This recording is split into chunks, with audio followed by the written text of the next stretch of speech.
ঠাকুরমা স্বামীজির আতুল চরণে শতকোটি প্রণাম জানিয়ে স্বামী বীরেশ্বরানন্দের লেখা অমৃতের সন্ধানে। সবার প্রতি মায়ের কি দরদ, কি ভালোবাসা! যে একবার এই ভালোবাসার আস্বাদ পেয়েছে সে কখনো তা ভুলতে পারবে না। একটি মেয়ে মায়ের কাছে আসতো তরিতরকারি বেচতে।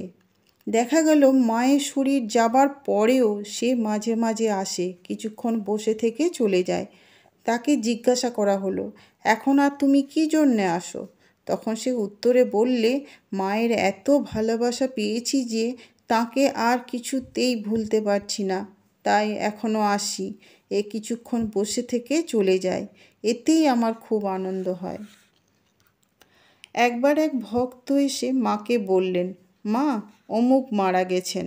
মৃত্যুর আগে এক উইল করে তিনি বেলুড় মঠ এবং প্রাচীন সাধুদের জন্য প্রচুর সম্পত্তি রেখে গেছেন।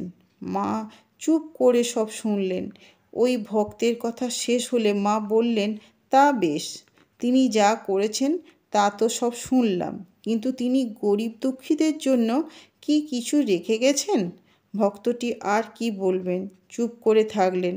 কারণ সত্যি সত্যিই ওই ব্যক্তি গরিবদের জন্য কিছু রেখে যাননি। গরিব দুঃখীদের জন্যে তাঁর প্রাণ কীরকম কাঁদত তা এ থেকে বোঝা যায়। স্বামীজিও বলতেন, গরিব দুঃখী বা যারা সমাজে পিছিয়ে আছে তাদের অবহেলা করার ফলেই আজ বিদেশি শক্তি এ দেশে রাজত্ব করতে পেরেছে।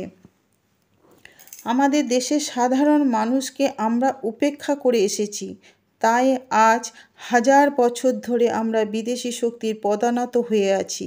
তাই মাও আমাদের এই শিক্ষা দিয়ে গেছেন যে গরিব দুঃখীদের তোলা যেন আমাদের প্রথম কর্তব্য হয়। স্বামীজি আমাদের সাবধান করে দিয়ে গিয়েছেন, এই আদর্শ থেকে যেন আমরা কখনো বিচ্যুত না হই। একদিন মায়ের মা শ্যামাসুন্দরী দেবী মাকে জিজ্ঞাসা করলেন, আচ্ছা বলতো, এক পায়ের ওপর আর এক পা দিয়ে বসেন ওই দেবীর নাম কি? মা বললেন, জগদ্ধাত্রী। প্রথমবার পুজোর আগে কদিন ধরে খুব বৃষ্টি হয়। মা স্বামী শান্তনানন্দকে পরে বলেছিলেন, বৃষ্টির জন্য জগদ্ধাত্রী পুজোর প্রয়োজনীয় সব জিনিসপত্র শুকনো হলো না। কিন্তু মজা এই, দেখা গেল চারিদিকে বৃষ্টি হচ্ছে, কিন্তু আমাদের উঠোনে রোদ। এ এক অলৌকিক ব্যাপার, কিন্তু এটা সত্য ঘটনা। আর একবারে ঘটনা, মহাসমাধির পরদিন মায়ের শরীর মঠে আনা হলো। এখন যেখানে তার মন্দির সেখানেই তার স্থূল শরীর দাহ করা হয়। তখনও কোনো ঘাট হয়নি, তবে ওখানে গঙ্গার পাড়টা নদীর থেকে ঢালু ছিল। যথাসময়ে চিতা সাজিয়ে আগুন দেয়া হলো। চিতা জ্বলছে। ঠিক ওই সময় দেখা গেল গঙ্গার অপর তীরে প্রচণ্ড বৃষ্টি হচ্ছে। এমন বৃষ্টি যে ওপারের ঘর বাড়ি গাছপালা কোনো কিছুই দেখা যাচ্ছিল না। বৃষ্টির গঙ্গার মাঝামাঝি পর্যন্ত এলো, কিন্তু ওই পর্যন্তই। এ ব্যাপারে তখন বেলুড় মঠে খটখটে রোদ। এপারে তখন বেলুড় মঠে খটখটে রোদ। চিতা যথারীতি জ্বলতে লাগলো। কিছুক্ষণ পর মায়ের দেহ সম্পূর্ণ দাহ হয়ে গেল। এবার চিতার আগুন নেভাতে হবে। সেখানে একজন ছিলেন, তিনি তান্ত্রিক। তিনি চেয়েছিলেন তান্ত্রিক বিধিতে আগুন নেভানো হোক। সেই জন্য যেসব জিনিসের দরকার ছিল তা তখন ওখানে ছিল না। তিনি তাই সেসব আনতে বাজারে গিয়েছিলেন। তার ফিরতে দেরি হচ্ছিল। স্বামী নির্মলানন্দ তুলসী মহারাজ অধৈর্য হয়ে বড় একটা কলসি নিয়ে গঙ্গা থেকে জল ভরে এনে শরৎ মহারাজকে মানে স্বামী শারদানন্দকে বললেন, আপনি জল ঢেলে চিতা নেভান, আমাদের আর অপেক্ষা করা ঠিক হবে না। শরৎ মহারাজ চিতায় জল ঢাললেন। অনেকেই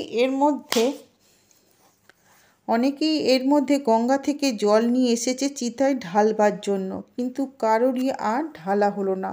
শরৎ মহারাজের এই চিতার জল ঢালা শেষ হওয়ার সঙ্গে সঙ্গে ওপারে বৃষ্টি এপারে এসে গেল।